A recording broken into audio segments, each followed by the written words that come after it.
இப்போ உதாரணத்துக்கு உத்தரப்பிரதேசத்தில் அந்த சத்ரா சம்பவத்தில் வந்து சாமியாருடைய நிகழ்ச்சியில் 100 பேர் இறந்துருக்காங்க, 130 பேர் நெருங்கிடுச்சுன்னு நினைக்கிறேன். அது வந்து ரொம்ப ஒரு ஆழ்ந்த இரங்கலுக்குரிய ஒரு விஷயம். இந்த ஒன்று நாளையே அந்த மாநில அரசை வந்து நீ ராஜினாமா செய் அப்படின்னு சொல்கிறது வந்து நியாயம் இல்லை. எதிர்பாராத முறையில் ஒரு கூட்டம் கூடி எதிர்பாராத முறையில் ஒரு சம்பவம் நடக்கின்ற போது அதுக்கான காரணங்களை கண்டறிந்து அடுத்த முறை இது நடைபெறாமல் தடுக்க வேண்டிய அடிப்படை தான் இதை பார்க்கிறோம். அதே மாதிரி தான் ஆம்ஸ்ட்ராங் அவர்களுடைய இந்த படுகொலை வந்து ஜீரணிக்க முடியாத ஒரு படுகொலை. ஒரு அரசியல் தலைவர், ஒரு தேசிய கட்சியுடைய ஒரு மாநில தலைவர், விளிம்புநிலை மக்களுடைய நலன்களுக்காக பாடுபட்டவர். அவர் மீது மாற்று கருத்து இருக்கலாம், அதை சட்ட ரீதியாக எதிர்கொள்ள வேண்டும், ஜனநாயக ரீதியாக எதிர்கொள்ள வேண்டும். அதுக்கு ஒரு படுகொலை தீர்வா?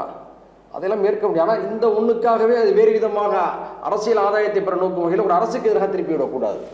இல்லை சார், தொடர்ச்சி நிறைய அரசியல் கொலைகள் பார்க்க முடியுது. திருநெல்வேலி காங்கிரஸ் கிழக்கு மாவட்ட தலைவர் ஜெயக்குமார் அவர் படுகொலை செய்யப்பட்டிருக்காரு, இன்னும் அதுக்கு என்னாச்சுன்னு தெரியல. அதே போல் தீபக் ராஜா திருநெல்வேலியில் பட்டப்பகலில் முக்கியமான சாலையில் படுகொலை செய்யப்பட்டிருக்கிறாரு. இப்படி தொடர்ச்சியாக அரசியல் கொலைகள், மற்ற கொலைகள். அமைதி பூங்காவான தமிழ்நாட்டை வந்து தலைநகரம் கொலை நகரமாக மாறிடுச்சான்னு பாஜக கேட்குறாங்க.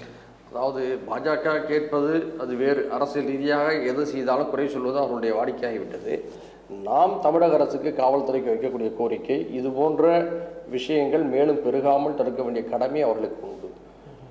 இது போன்ற சின்ன சின்ன குறைகளை வேண்டுமென்றே பெரிதுபடுத்தி பூதகரமாக்குவதற்காக ஆட்கள் இருக்கின்ற பொழுது கொலை போன்ற விஷயங்களை இன்னும் அவர்கள் பூதகரமாக மாற்றுவார்கள்.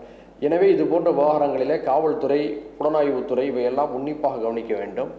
எங்கெல்லாம் இது போன்ற சிக்கல் இருப்பதாக சந்தேகம் வருகிறதோ உளவு தகவல்கள், அங்கெல்லாம் முன்னெச்சரிக்கை நடவடிக்கை எடுக்க வேண்டும். இதுதான் வந்து நாம் எதிர்பார்க்கிறோம். அரசுக்கு இதை நாம் கோரிக்கையாக வைக்கிறோம்.